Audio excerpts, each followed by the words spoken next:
Elle a 17 ans, elle est en terminale S ici même à Saint-Gab.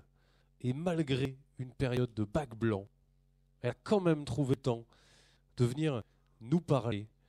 Merci de l'applaudir bien fort. Solène.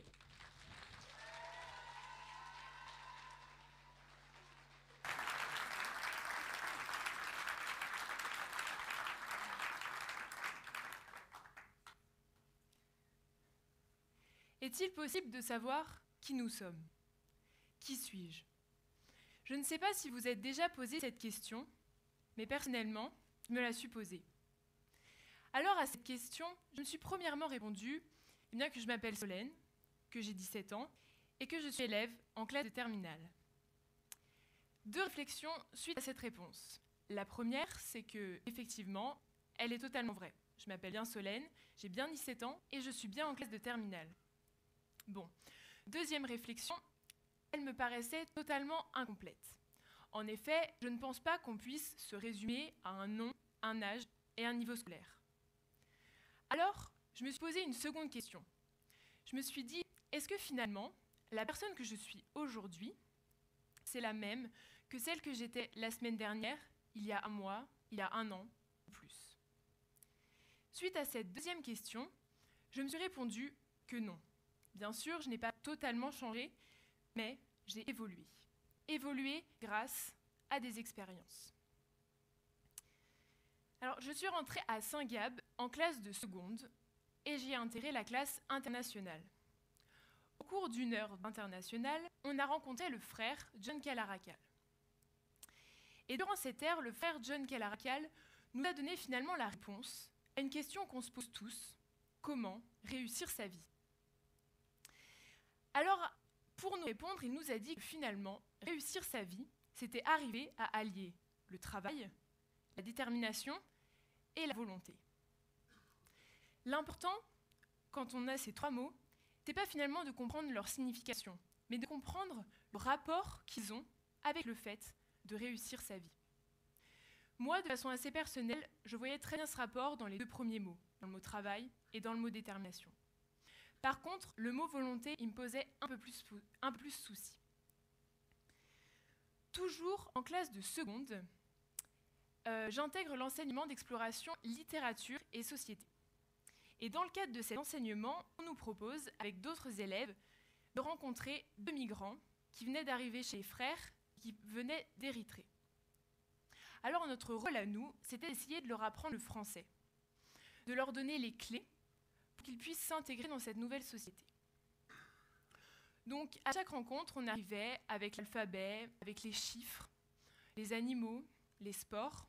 On construisait des petits dialogues qui les mettaient en condition de la vie quotidienne. Alors une fois on est arrivé avec comment est-ce qu'on faisait quand on arrivait à la boulangerie, comment est-ce qu'on faisait à la poste. Et finalement, même si j'espère profondément qu'on a pu leur apporter un peu quelque chose et leur apprendre, eh bien, je pense qu'ils nous ont beaucoup plus transmis que ce qu'on a pu leur donner. Premièrement, ils m'ont permis de prendre conscience d'une réalité qui m'échappait un petit peu. La crise migratoire. Rappelez-vous, 2015. Alors qu'à chaque fois qu'on allumait la télé et qu'on regardait toutes les chaînes d'information, alors qu'à chaque fois qu'on ouvrait les journaux, on entendait crise migratoire, jungle de Calais, île de Lampedusa. Pratiquement une fois par mois, un nouveau bateau venait s'échouer sur les côtes européennes. Après les avoir rencontrés, j'ai pris conscience que la crise migratoire, ce n'était pas seulement des chiffres, ce n'était pas seulement des alertes infos, ce n'est pas seulement les sujets des débats houleux de la dernière présidentielle. La crise migratoire, c'était un enjeu de notre société avec des hommes, des femmes et des enfants. Et j'ai pris conscience également de l'importance d'être au contact des gens qui vivaient ces enjeux-là pour les comprendre. Et puis deuxièmement, ils ont été un magnifique exemple de ce que le frère John Calarakal nous avait dit. Rappelez-vous, travail, détermination et volonté. Le travail tout d'abord, l'apprentissage du français. Un apprentissage difficile, une nouvelle langue, un nouvel alphabet. On ne se comprenait pas, on ne parlait pas du tout la même langue, et pourtant, on arrivait à rigoler ensemble. Alors, en apprenant le français pour essayer qu'ils trouvent un emploi, qu'ils puissent s'intégrer dans cette nouvelle société, j'ai pris conscience aussi de la détermination qu'ils avaient en eux. Cette motivation toujours plus grande de réussir, d'arriver à apprendre cette langue qu'ils ne connaissent pas. Et puis finalement, le mot volonté, ce mot qui me posait tant de soucis. On n'est pas confronté au même choix que ceux qui ont fait de partir de leur pays, de tout quitter. Parce que dans notre société, on n'a pas les mêmes problématiques. Mais finalement, cette volonté qu'ils ont eue de tout quitter, de partir, pas pour la certitude que leur vie dans un autre pays serait bien meilleure, mais simplement pour un espoir. Et c'est le fait qu'ils soient partis pour cet espoir qui m'a marqué et qui m'a fait prendre conscience de ce que c'était que la volonté et de ce qu'elle nous permettait de faire. Alors si aujourd'hui je dois répondre à la question « Qui suis-je ?», eh bien premièrement, je dirais que oui, je suis toujours Solène, j'ai toujours 17 ans et je suis toujours en classe de terminale, mais je suis remplie de cette volonté que j'essaie de mettre en pratique chaque jour. Alors, il en vient à la volonté. Finalement, je me suis demandé, en tant que lycéen, nous, à 17 ans, comment est-ce que la volonté elle peut être essentielle dans nos vies. Les années lycée, que ce soit la seconde, la première ou la terminale, ce sont des années de choix. En seconde, on nous demande de choisir une filière. En première, il va falloir choisir une spécialité. Et enfin, en terminale, son orientation. Et cette année, pour nous tous, remplir ce fameux Parcoursup. Alors, à ces moments où le choix est si important, j'ai pris conscience de l'importance de cette volonté. Parce que, qu'on ne se mente pas, on s'est tous déjà retrouvés dans la situation avec un ami de nos parents ou un membre de notre famille qui nous regarde droit dans les yeux et qui nous demande « Mais toi, qu'est-ce que tu veux faire plus tard ?» Et tous, au moins une fois, on s'est retrouvés totalement désemparés face à cette question. Finalement, qu'est-ce que je veux faire plus tard ? Qu'est-ce que je veux faire un peu dans ma vie ? Alors je me suis demandé un peu, mais pourquoi on a tant de mal à répondre à cette question ? Eh bien, je pense que finalement, de façon tout à fait paradoxale, on a énormément de mal à répondre à cette question parce qu'on a un choix tellement immense de faire ce qu'on veut qu'à 17 ans, oui, on peut tout faire, on peut devenir qui on veut. Et finalement, face à ce choix immense, eh bien, on ne sait pas quoi choisir. Qu'on ne se ment pas non plus, on s'est tous déjà imaginé notre vie dans 10, dans 20 ou dans 30 ans. Et finalement, cette sorte d'autobiographie futuriste de nous-mêmes, on se la cache un peu. On se dit qu'elle appartient à notre imagination, c'est un peu un rêve, on n'y fait pas trop attention. Sauf que moi, personnellement, je pense que cette autobiographie futuriste de nous-mêmes, c'est pas seulement un rêve, c'est pas seulement notre imagination, c'est bien plus que ça. Moi, je suis persuadée que c'est le fruit de notre ambition. Alors, si aujourd'hui je dois vous dire qu'est-ce que c'est la volonté, ben la volonté, c'est de savoir et de mettre en pratique, de décider que cette ambition que vous avez, elle va devenir réalité. Que ce que vous avez envie de faire depuis toujours, eh ben vous allez vraiment le faire. Vous n'allez pas vous cacher à vous-même que c'est simplement un rêve ou quoi que ce soit. Face à cette ambition, il se pose une certaine problématique. L'échec. Alors, pour certains d'entre nous, l'échec se définit comme une sorte de fatalité.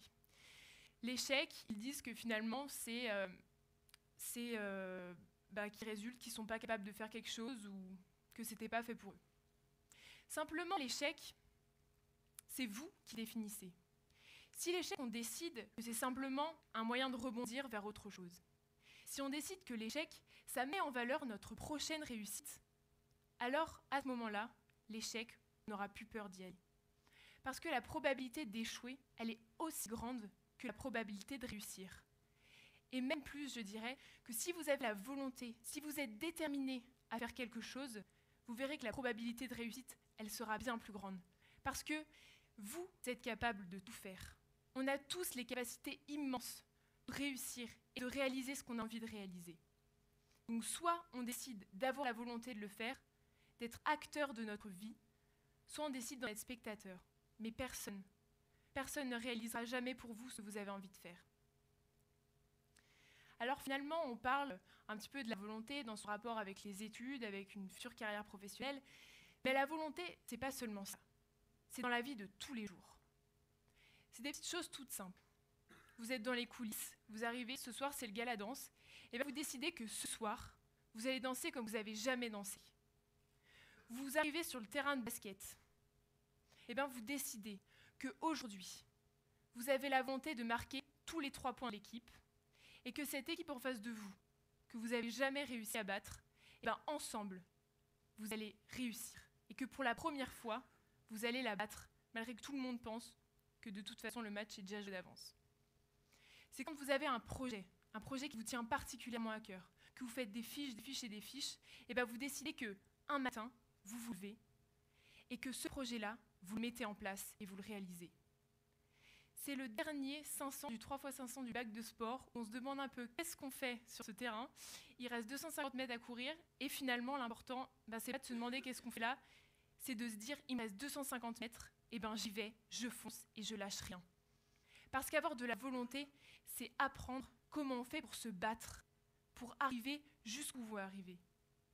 Si vous êtes rempli de cette volonté, vous arriverez à faire énormément de choses. Vous aurez ce courage et cette force en vous de tout faire, de mener tous les combats, de toujours vous relever. Parce que oui, se relever, c'est pas toujours facile. Parce qu'on n'a pas toujours la volonté à côté de nous de façon hyper visible. Simplement, même si des fois elle est un peu cachée, elle est toujours là. Alors à vous, lycéens, alors qu'on a ces choix aujourd'hui à faire, alors qu'on est aussi à une période où finalement on a la possibilité de faire énormément de choses, où on est libre de devenir tout ce qu'on veut, où on est libre de devenir qui on veut être, et c'est à ce moment-là qu'il faut prendre conscience de cette volonté. C'est une richesse hyper importante qui vous permet de faire énormément de choses dans votre vie. Alors vous, lycéens, aujourd'hui, prenez le pouvoir sur votre vie grâce à cette volonté.